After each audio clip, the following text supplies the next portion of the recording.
Hey guys, welcome back to another video, and in this video I am going to show you how you can fix your problem when installing Epic Games Launcher but it says the Epic Games Launcher ended prematurely. So I've got a fix for this, and how to do this, let's get started. First open Task Manager and then click on File and click on Run New Task. Here you have to type msiexec.exe and then click on Browse. After this, browse your Epic Games installer setup file and double click on it and click on OK, and then hopefully your problem is solved. If your problem still occurs, so make sure to comment down below so we can bring a detailed guide on this video. Alright, that's it for today's tutorial.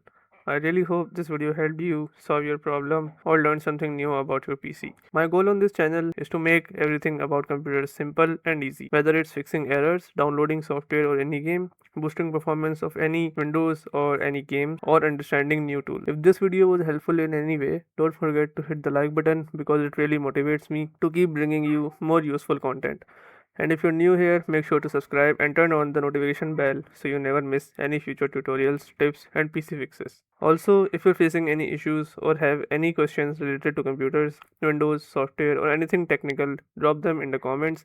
I read all of your comments and I'll try my best to help you out. Thanks a lot for watching. Take care of your system, keep learning, and I'll see you in the next video. Thanks for watching.